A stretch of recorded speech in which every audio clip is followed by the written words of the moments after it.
Hello. I'm Maaria. All of you guys have such interesting backgrounds. I'm really excited to talk to you guys all afterwards.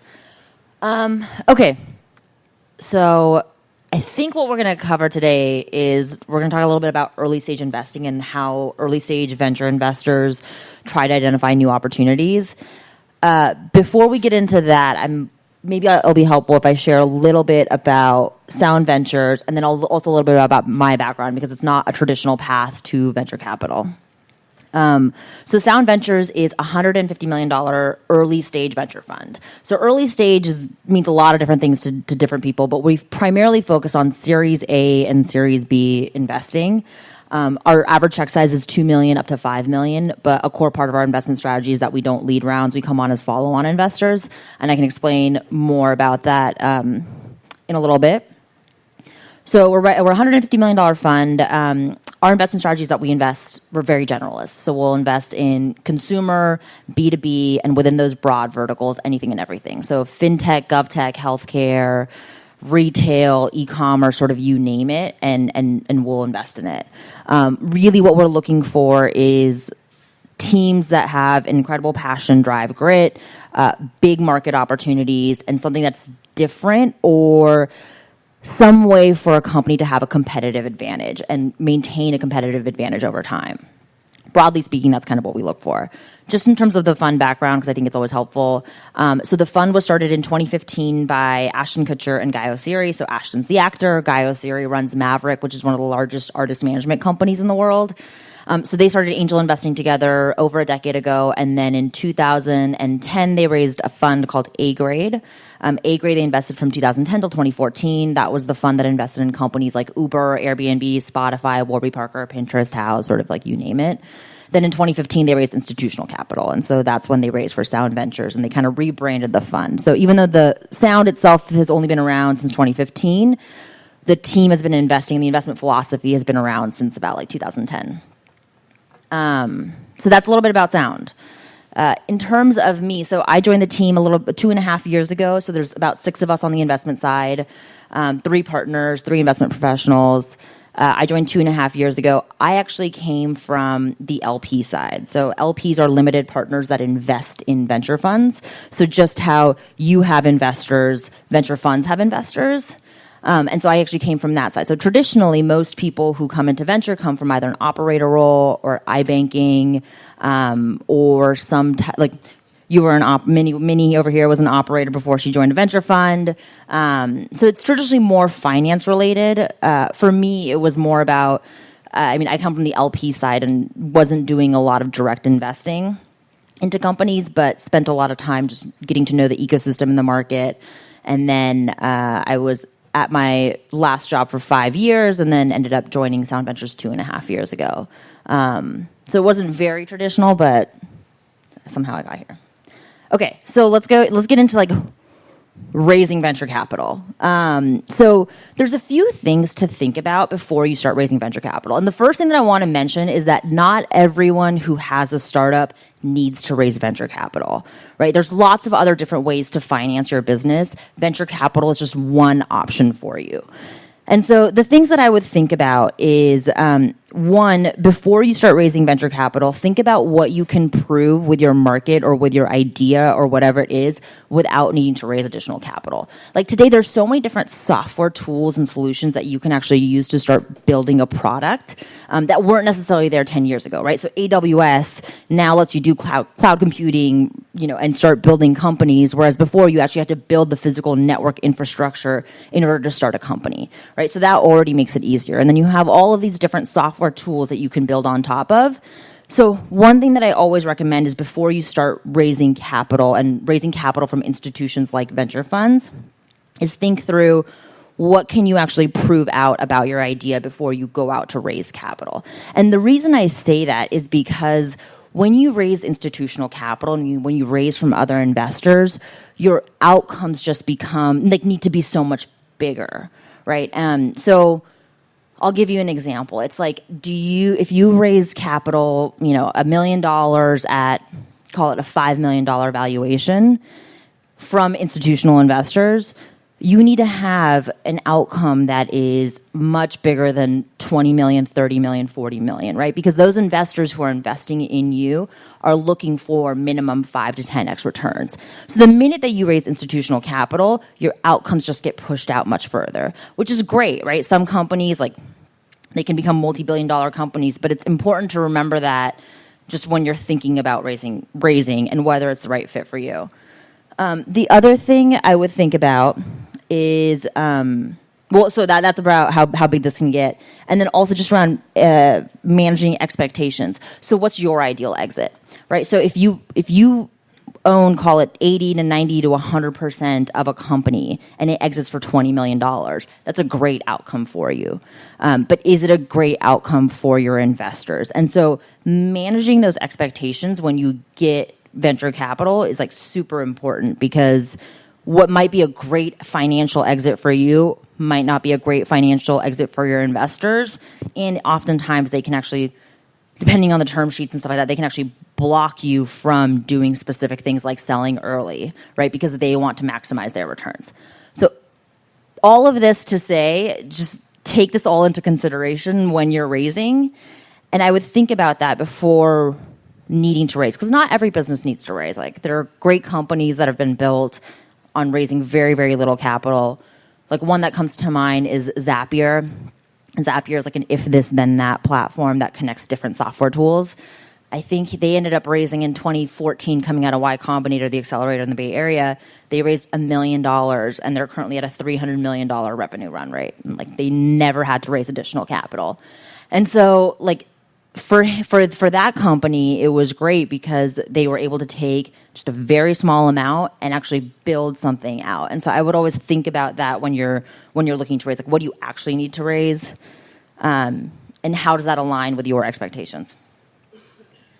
Okay, so maybe let's just quickly, because it seems like you guys kind of know a little bit about venture, but maybe we can just run through this super quickly. So the different types of funds that there are. So when you're starting off in the early days, you're going to go to angel investors who write very, very small check, often are operators, often are institutional, are writing small checks, aren't institutional, but they can be very, very helpful for making introductions, helping you think through your business, whatever it might be. So I would say angel investors and pre-seed investors typically write smaller checks at the very, very early stages of companies, and typically that capital is used to create what's called an MVP, a minimum viable product. And it's basically the lowest hanging fruit, basically, in terms of like proving out that this business can actually work. It doesn't have to be a great product. It has to just be like the bones and infrastructure of the core thing that you're going to be building.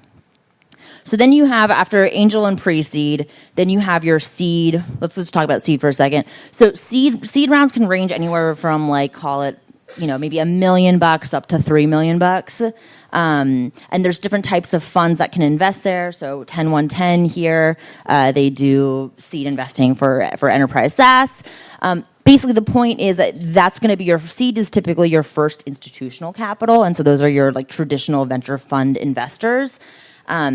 And then usually that capital is used to build out a team and then also show product market fit. And so for product market fit is like a very loosely defined term, but typically it's meant to just show that this is a viable product, people will pay for it or people will use it, and there's actually like a way for you to reasonably acquire customers. So that's your seed. And I would say that in each round, roughly, you're going to sell about, call it 15 to 25% of your business. So there's a difference between lead investors and follow-on investors. So lead investors are the ones who basically price the round, is what we call it. And that means that they set a valuation on it. So like, let's say you need to raise $2 million. The lead investor is going to come in and say, okay, for $2 million, I'll take 20% of the business and we're going to value this business at $10 million. And that's the role of the lead investor. Where was I going with that? I'm just rambling. Okay. And then follow on. So lead investors typically have ownership thresholds. And so they want to own anywhere from 15, 20, 25, 30% of your company. And so the way that I would think about this is for every single subsequent round that you do, you're going to sell between 15 to 30% of your company, depending on sort of where you're at and how you can negotiate it. And the lead investor is going to take most of that, and they're going to be the ones who price it. And then typically the way that it works is like, so let's say the lead investor takes 20% of the round, then you want to sell 25%. So the remaining 5% ownership of your equity in your company is going to go towards follow-on investors, and so that's groups like Sound Ventures. So we won't come in and we won't tell you what value your company. What value? We won't give you a valuation for your company, but we will let someone else price it, and then we'll come on as part of that round. So that's seed. And then Series A and Series B typically are much larger rounds. So those are going to be anywhere from, call it 5 million to 10 million to 15 to 20.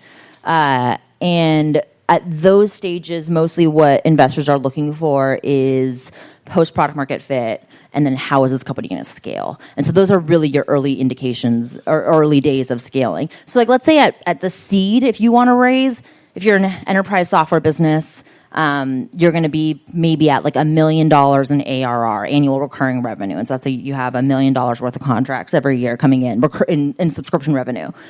At the Series A and Series B, if you want to raise capital, you're going to be at like a 10, 15, 20, like some multiple of that. And there's a high velocity of growth and an indication that you actually have all the pieces in place in order to start scaling the business. So that means like team, sales, finance, all of that is kind of in place. And then Series C and later, that's just a whole nother ball game. That's going to be you're like in massive growth mode. You're like Uber and taking over every single country in the entire world. And so those are much different investors. So typically the way that venture funds work is that each fund kind of has a specific niche focus. So you have your pre-seed and seed investors. We're a Series A and Series B investors, which is like a very defined category. And then you have your growth investors. And so when you're going out to fundraise, one thing that I recommend that everyone do is just know your audience, right? Like know that like I'm probably not the right person for you to talk to if you're pre-launch, pre-product market fit, because we don't invest at that stage. Or like if you don't want to talk to a growth fund if you're a Series A company. So just managing those expectations and knowing that before you go into meetings is super helpful. Okay, so the three things that early stage investors look for. So team, market size, product. So within team, probably the most important thing to us, at least at Sound, is domain expertise.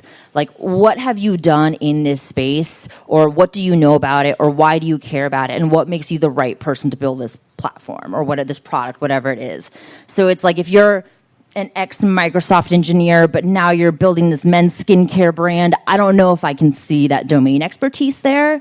And so understanding like where you're coming from and why you're the only one who can solve this problem is super important. The other things that I think are super important for us when we're trying to identify teams, so grit and then also charisma. And so the reason why I say charisma is because you're selling not just to investors, you're selling to your customers and you're selling to the team that you're trying to recruit. And so if you don't have charisma or that salesmanship, it's really hard to build a great big company. In terms of TAM, so that's total addressable market. So what basically we look for is like really big markets. So if you're tackling, I don't know, I was like looking at this like vertical farms in corporate offices, and it was like a really interesting idea because like they put like that you can grow different types of vegetables actually in the office. But then I was looking at it, and like the market size of how much people are actually spending on that is like $600 million. So if you can get a market that's only $600 million, you can only be as big as a $600 million company. So it's not very interesting. So what we're looking for is really big markets. So think like multi-billion, over 10 billion, 50 billion, $1 trillion. That's the kind of market that we want to go after, because if you can even get a small percentage of that, you can still build a really big business. So the way that I would think about it is, okay, how big could my business be if I owned 100% of it? And how big could it be if I owned 10% of it? Both of those numbers should be really, really big. The other thing that we think about with TAM, with market size, is, okay, not just what the market is today, but what the market could be. And so I'll use Uber as an example again. So when Uber started out, right, their market TAM wasn't just how much was being spent on taxis. Their market TAM was what everyone was spending on transportation, and so they grew that taxi market pie as a whole as part of the transportation pie. And so companies that can do that or open up new markets are super, super interesting. So I would think about those two things when you're just figuring out how big your business can get. The third one, I would say at the early stages, is probably surprisingly the least important, because that if you have a great team and a really big market, you can still have a really good outcome, and you can kind of iterate on the product over time. So I would say that that's probably the most flexible at the early stages. The team and TAM, I would say, are not very flexible. You need to have a great team and a big market. But the things that we look for in the product is like, how does this solve the current problem? Why is this better than existing solutions? What is the go-to market strategy? So are you going after small, medium SMBs or enterprise? What does that sales cycle look like? Understanding all of those factors and why you're set up to win is super important and something that we look for. Okay, so I'm just going to run through this very quickly, and then we can do Q&A. Okay, these are very basic, just like things to do and things not to do. So one, if you're going to send a deck, only send a PDF, only send a docsend. If you're going to send a PDF, don't send an 80 megabyte file or larger. Make sure that it's something that can easily be opened on mobile. Because that's where most of us are reading our pitch decks. We're reading it on our phone, and so it has to be something super convenient and really easy. I would keep your slide deck to under 20 slides. If you can't explain why this is interesting in 20 slides, you're probably too verbose. I would say 20 is like even the max. I like slides that are like 15, and so you do team, TAM, product, and then you can talk a little bit about your go-to market strategy or like how your company's going to grow. Don't reach out to multiple partners at a firm. And so there's been multiple times where someone's reached out to me, then someone's reached out to one of my partners, and then reached out to someone else. When you're going into a venture fund, you're pretty much like, there's going to be one advocate for you on that team. And so when you try to go through multiple people, no one has actual ownership of like getting your deal through our pipeline. And so what you really want to do is you want to find that one person and that one advocate and then go with them. So I mean, I would always just reach out to one person. If they decide to pass, or like if they decide they don't want to take the meeting, fine, you can reach out to other people, but reaching out to multiple people simultaneously is never a good look. If you're going to make introductions, always double opt-in. Make sure that both parties want to connect, because everyone's time is very precious. Keep your email simple and to the point. And so if if an investor or someone has 20 seconds to read your email, in 20 seconds, what can you write that catches their attention or gets the point across on why they should care? So make a deck.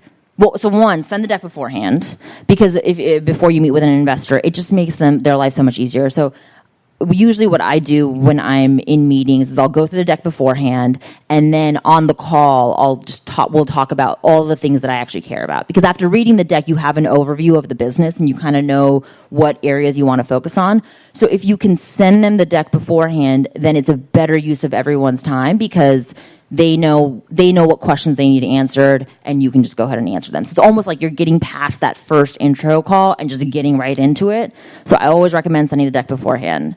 I also, and this varies person to person, but for me personally, I don't like it when founders just walk me through the slide deck and they're reading off the entire page, and then they're just basically repeating what I can see.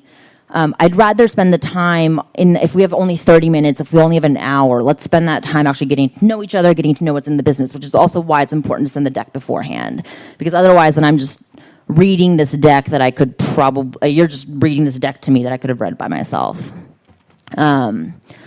when you're fundraising, don't create artificial time constraints. So, if your round isn't going to close for 3 months or you're still looking for a lead investor, don't tell investors that you need to know by next week, otherwise they're out, or give them this time pressure, because you don't know what's happening within their firm or what deals they're working on. And so if they are really busy at that time and they just can't prioritize your investment, then maybe it's you'll lose out on the opportunity to work with them, even though it was just a byproduct of the situation. And so I always think being very realistic and candid with people about the time constraints that you're on is super helpful. And the more that you create this artificial pressure, I mean, at least for us here at Sound, it more often than not means that we won't continue the work, just because we like to get all of our diligence done and we don't like to,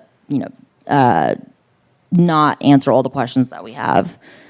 Okay, when you're meeting with investors, always have an ask, whether it's an introduction to someone, an advice on something, or if you're fundraising, ask for what you're looking for. This is interesting. Okay, so co-founders. So, remember how I was mentioning earlier about knowing what outcomes you want? One thing that I've noticed is founders who have co-founders who, in the context of meeting with both of them and spending time with both of them, it becomes blatantly obvious that they have very different expectations on what the outcomes of the business should be. So you have one founder who wants to build this into a really nice $20 million, $50 million business and sell it to Microsoft. And then you have another co-founder who wants to make this into a multi-billion dollar business and wants to continue raising venture capital and and diluting themselves and just build a really big business. And so one thing, if you do have a co-founder, just make sure that you guys are 100% aligned on outcomes. 100% aligned, hey, if we got an offer for $100 million, we're going to just take it. Or hey, we want to continue raising until we can make this IPO or bust. Because that comes out in conversations, and you would be surprised how many people haven't actually had those hard conversations with their co-founders. Okay, and the last thing, just be kind. We're all just trying to make it in this world. If you're not nice, especially when you hear those no's, because I know those no's are really hard and it can be really upsetting, and it can be very it can make people very upset. But the more kind you are, and the more kind you are in your interactions, people remember that, right? And I think it can go a really, really long way. And so just remember to always be nice. All right, that's it. Maaria, the amount of knowledge bombs you just dropped on us is amazing. Thank you. Okay, so we're going to open this up to Q&A. Not a good time to pitch your startup. Not a good time to talk about your experience getting a no from a VC. Great time to ask about the VC process and some of the knowledge bombs that she just dropped. So I'm going to hand the microphone to John. If you got a question, raise your hand. Hi, great presentation. And really specific. It was great. Just wondering, when you were talking about the team and how important that is, how often does that lend itself to sort of more diverse people in the space, more unexpected people in the space? Or do you feel like if you're not the traditional Ivy League, kind of what we think of as how VCs, fund, should you just skip the VC route altogether? Oh, 100% no. It's not necessarily about your background. So I'll give you an example. So we just invested in a company called Lolly. It's a New York City-based company. They are basically Honey and Ebates, but for cryptocurrency. So instead of earning cash back, you can actually earn Bitcoin back. This founder, he went to University of North Carolina. I think he might have even dropped out halfway through. And then he basically had a startup that he sold to Rakuten, Ebates, and which sold to Rakuten. And then he worked there for 8 years. And so this guy knew the online Chrome extension space better than anyone because he's been working there for 8 years.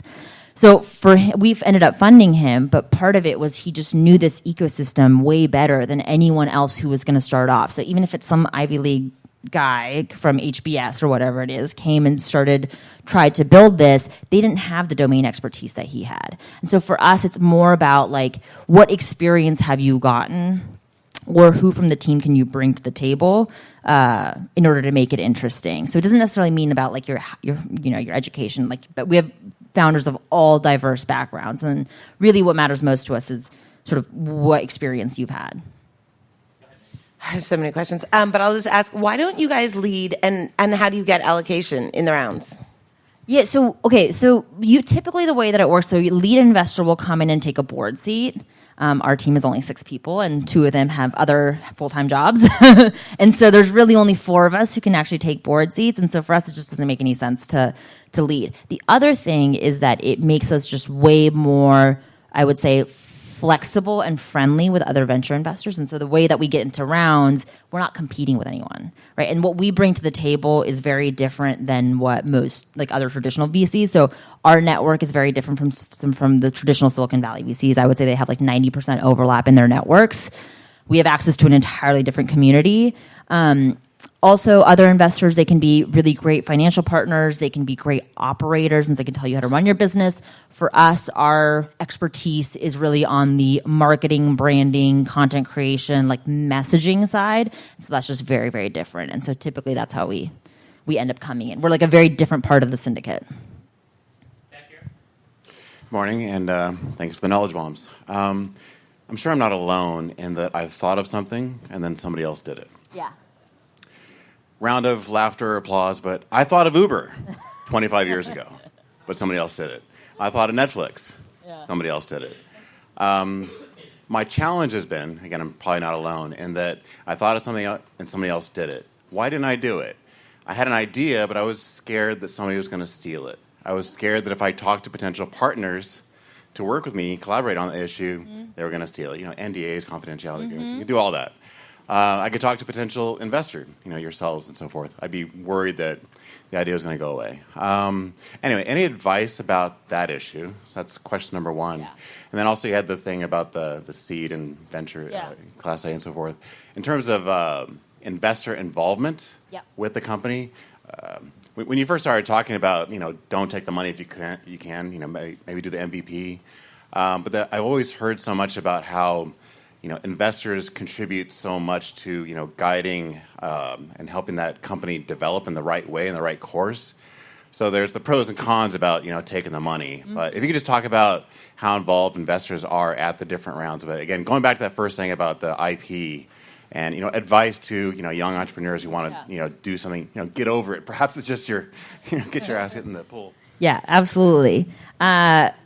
So I think in general, most people are very, very, very lazy. Like I think like the best founders wake up every single day and spend 20 hours a day working on their business and figuring it out and like dealing with fires. And I think most people in general don't want that to be their lifestyle. So my recommendation to you is that most people, like even if you explain your idea, most people are probably going to be a little bit too lazy to do it. And same thing with NDAs and for investors, like it just adds so much friction in the process that it's like, does it really matter, right? And basically the way that I would think about it is think about like what's the minimum that you can tell them that then they can't go and copy it. Because everyone has an idea, but how you actually execute it is going to be proprietary to you, and you're going to have a very different vision of how to execute versus this person versus that person. So I think it's good to be more transparent, I think, with ideas, because then you can also talk to people about it. You can get their feedback and advice. So that's just my recommendation. In terms of investor involvement, so it depends on the fund and it depends on the firm. I would say first and foremost, most venture capitalists are just capital providers, right? Like that's the biggest function that they're providing for you and your company is the capital and is the money. After that, then you have different types of investors. So lead investors tend to sit on your board. If you have a board meeting once a quarter, that's a great place to get advice and feedback on how you're building. There's other investors who will let you come in and sit in their office, and anytime you have a problem, you can come and talk to them. But I would say, in general, you're the one building your business, and you can get guidance and advice and feedback from people and people who can help you, but you're going to be the one executing on a day-to-day basis, regardless of who your venture investor is. I was going to say something else. Hang on. The other thing I was going to say. So you can also what I recommend doing is you don't need venture investors to get good mentorship. There's tons of operators or people who are a little bit older and retired and are looking for interesting companies to help advise on. And so you can actually build a really smart and strong advisory network that doesn't require you to take venture capital money, right? And so you can get that same feedback and that same advice and that same mentorship without actually needing to take capital. Sorry, one little follow-on question. So again, back to that issue of the IP at my day job, which is a real estate finance investment company.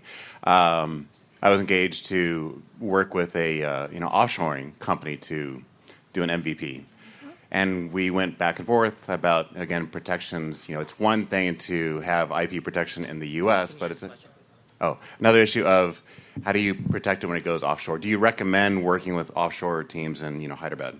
I think it just depends on who it is, what their background is, who's worked with them in the past. I think I can't give you a good answer to that. Hello, I have a quick question. I was wondering if you could talk a little bit more about what a lead investor means on the early stage of angel investors pre-seed. How do we find, what do they represent at the early stage? Yeah, so at the early stages, lead investor is typically the one who prices your round. So theoretically, you don't need a lead investor at the very, very early stages because it's pretty straightforward. So you're going to raise $1 million on 5 or 500,000 on 5 million. You can kind of price it yourself. But at those early stages, the lead investors are primarily capital providers, and they're also going to introduce you to later capital. So when you're going to raise your pre-seed, what are the milestones that you need to hit in order to raise your seed? And so those investors the angel investors and the pre-seed investors are going to be the ones who help guide you and tell you what the KPIs are that you need to hit in order to raise the subsequent rounds of financing. Over here. Ed, I was wondering if you could speak a little bit about the compensation structure and incentives within a VC firm. So for the GPs, limited partners, and perhaps business development reps. The thing that prompted that question is I thought it was interesting that you said that you like typically having one person work with a company that's looking for investment directly. I was wondering if that is due to something with compensation or incentives, but would also just be very curious to hear about, from your perspective, what you think the incentive structure is within VC. So it's a pretty straightforward fund structure. So the way it works is our investors give us capital. We return that capital back. So let's say we have a $100 million fund. We invest the $100 million. We give $100 million back to our investors. And then any profit above that, we split with them 80-20. So they get 80% of the profits and we get 20% of the profits. And so if, let's say we have a $100 million fund, we end up making $200 million. We return $200 million. We had 2x the fund. That means that the LPs get $100 million. That's their initial investment back, and then they get another $80 million, which is $80 million of the $100 million profit that we made, and then we get to keep $20 million. And so the way that we call that carried interest, that 20%. The way that carried interest works within venture funds is every single partner or every single investment professional or team member, whoever it is, gets a small percentage of that. And so that's typically how venture investors are compensated. There's no, I don't really know about the BDR role, the business development rep role. I don't know if you've seen that, but it's more about so the way we have general partners, investment partners, platform people, and then occasionally you'll have venture partners, and everyone's just compensated slightly differently. But in general, everyone's participating in that 20% profit share. But not specific to the deals you bring in. It's everyone within that collective. So let's say we have 6 partners. Our 6 partners are participating in the 20%, not the individual investments that they made. Hi. I have a question about when you're evaluating a company as to whether you're going to invest in it. When they present their financial statements, is there a specific set of year-to-year numbers and ratios as far as debt to equity and assets and their capital structure? Is there a specific set of things that you look for among the 19 or 25 different ratios that a company can present? It depends on the stage, right? So if you're an early stage company and you are pre-revenue, who cares what your financials say, right? Because it's not going to matter. Like, you're not going to hit your projections or whatever number. Like, so at the later stages, yes, that becomes important. And depending on what the business is, there's different ratios that are going to be important, right? So if you're an asset-heavy business, like you're buying real estate properties, then your debt-to-asset ratio is going to be more important. But the thing that I would think more about, and the thing that I personally and Sound, I guess, cares about more about is what are the KPIs, right? So key performance indicators. And so you should have like the 3, 4, 5 KPIs that your business fundamentally depends on. So I'll give you some examples. So if you're an enterprise software business, you care about your ARR, your annual recurring revenue, your net dollar retention, your customer churn, your LTV and CAC. Right? And so you should know those numbers off the top of your head. And what investors are really going to care about is how do you keep improving those metrics. And so if your churn is 10% a quarter today, how do you get it down to 5%? And so I would focus less on like what the broader financial statements say and like looking at these specific ratios. It's really very, very company specific, and you should know what those the important metrics that are going to change, like critical to your business are. And that's what investors are going to care about. Thank you. So earlier you talked about like not raising funds, right? Yeah. What would you say to somebody, hypothetically, who didn't want to raise funds, right? So like, you get caught up in every, raise funds. People, I went to a conference yesterday up in San Francisco. It was by Excel, raise funds. But like for some of us who don't want to raise funds, what would you say to that, to them? Great. Right? Because it all just depends on your own perspective, right? So like if you think that you can build a good product, maybe spend a little bit of your own investment into it and put $100,000 or $50,000 or $20,000 or get a grant or whatever it is, get alternative forms of financing, and you can build this into a great $10 million business. You own 100% of a $10 million business. Like that could change your life. And so the way that I think about it is like, what's most important to you? What are you optimizing for? And then also like, why are you selling 20% of your business? Because selling 20% that's a very, very expensive cost of capital. And so you just have to align your outcomes with that 20. If I get this 20%, if I sell 20% of my business, I can 20x my business, right? And having that mentality, I think, is super important. This is kind of a nerdy accounting and legal question or questions, but I think also super valuable for anyone going into this. Generally, these companies which are accepting all this funding are C corporations. Is like, when would a company in this VC stage be an LLC or even an S corp? And my second question is, I know this is kind of a very general question, but at which point would you start issuing stock options to the founders and the employees and everything? Okay, so most companies are Delaware C corps, and that's just because from a legal perspective, it's easier for one, it's in Delaware because that's where it has like the most legal precedence, and then two, it's just the easiest form factor to issue securities and have outside investors and blah blah. So I don't actually know if companies transition into LLCs or S corps. It's out of my domain expertise. We have lawyers for that. But what was your second question? Stock options. Oh, okay. So when you start a company, 100% is owned by the founders, or you have a cap table.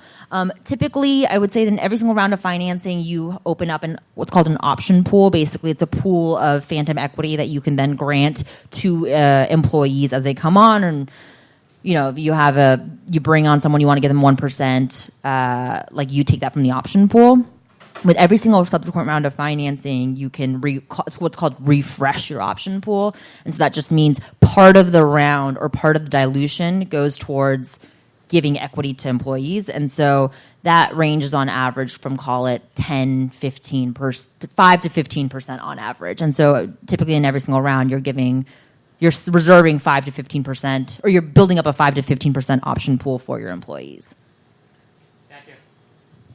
Hi. I just wanted to find out from you, what's been sort of the evolution of the criteria that you guys are using to make investments? Because some of the feedback that I keep hearing is that it's getting much harder. Some of it is also looking for traction much earlier on. Is that been your experience? Yeah, I think in general, like if we go back 5 or 10 years, right, it's much easier today to start a company than it was 5 or 10 years ago because you have more infrastructure, you have more software and applications and different ways to build it. So I think because of that, the milestones have gone out further. And so if you're going to raise a seed, you need to have a product, you need to have some traction, you need to have like some people using it, maybe people paying for it, whatever it might be. And I think part of that is because it's become so much more cost efficient and easier to build better products. Whereas back in the day, like you had to raise a seed round because you needed to build your network hardware infrastructure, right? But today all those costs are gone. And so you're like the things that you need to hit in order to raise that capital, those milestones I think have just gone out further. Relate to that. Yeah. I know that you guys are doing Series A and B. Yes. So if in case we qualify for angel, would you be able to recommend, or we have to go find our own?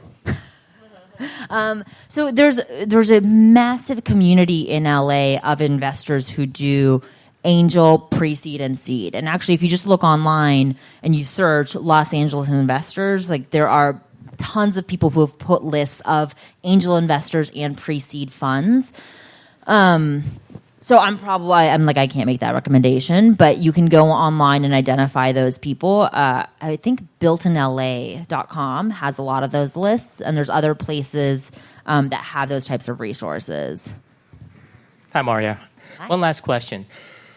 We've had a lot of VCs come speak before, and you've given some really good information. But one thing that I've noticed is that VCs, one of the roles that you guys play is almost like a matchmaker between the LPs and then the investments that you make. Mm-hmm. Can you talk a little bit about the diversity of LPs?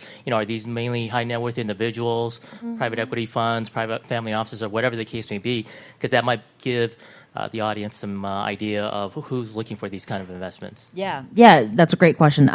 So our LP base, I mean, every investor, every fund has a different investor base. Our specific LP base, so we work with ultra high net worth individuals. So like Mark Benioff, for example, is one of our anchor. He's like one of the largest LPs in our fund. We work mostly with ultra high net worth individuals. We work with some family offices. So family offices are basically financial advisors that pool together capital from many different wealthy families, and they aggregate them and they manage that money for them. Then you also have your institutions and endowments. So like your Harvard endowment, your Yale endowment. LACMA has its own fund that it invests. And so you have these different types of institutional investors. When you have institutional LPs, it typically or occasionally can limit the types of investments you can make. And so institutional investors don't want to invest in cannabis typically or alcohol or guns. And so you have a little bit of restrictions on sort of what you can do. With ultra high net with an LP base that's mostly ultra high net worth individuals, you can do whatever you want to do. Cool. Fantastic. Thank you. Let me get a photo of you. Please jump down here. Step down here and face me. And Pasadena, we're going to prove that we are amazing and fun and exciting. I like to do that by having everybody photobomb. So your marks, get set, go, photobomb. Good, yeah, good. Thank you so much. Maaria, amazing. Before you go, one last question. You've given us so much good information here, and it's very helpful for the innovation community. Is there anything that we can do to help you? Yeah, if you guys have incredible companies or know incredible entrepreneurs, we want to meet them.